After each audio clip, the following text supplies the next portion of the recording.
এইমাত্র পাওয়া সব থেকে বড় খবর, আর গরমের ছুটি নয়, এবার বর্ষার ছুটি পড়বে রাজ্যের সরকারি স্কুলগুলিতে। বড় আপডেট দিল নবান্ন।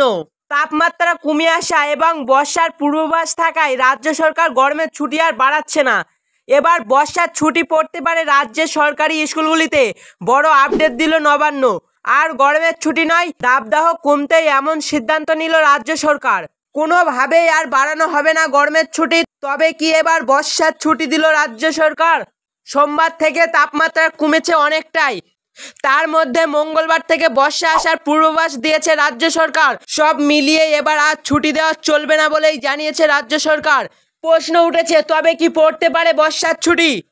গত সপ্তাহে তীব্র দাবদাহের কারণে গত 2 দিন অতিরিক্ত ছুটি দিয়েছে রাজ্য সরকার। এরপরেও গরম থাকলে ছুটি বাড়ানোর দাবি করেছিল অনেকেই। সেই সিদ্ধান্তর কারণেই কি এবার বর্ষার ছুটি দেওয়া হবে? তবে তার আর প্রয়োজন হবে না বলেই মনে করছে পর্ষদ।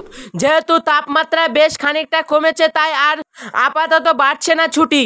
আর বর্ষার ছুটি দেওয়া কোনো প্রশ্নই ওঠে না বলে জানাচ্ছে। ভয়ঙ্কর গরমের নাভিশ্বাস ছুটেছে মানুষের, পারদ ছুটেছিল, যার দরুন স্কুলে ছুটি না পড়ার দুশ্চিন্তা ছিল বহু বাবা মার। সামার ভ্যাকেশন শেষ হয়ে স্কুল খুলেছে 2রা জুন।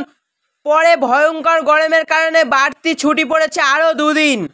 এরপর আরও বেশ কয়েকদিন গ্রীষ্মের ছুটি পড়ার কথা হচ্ছিল, কিন্তু এবার বর্ষা আসার খবর, আর ছুটি পড়ছে না স্কুলগুলিতে।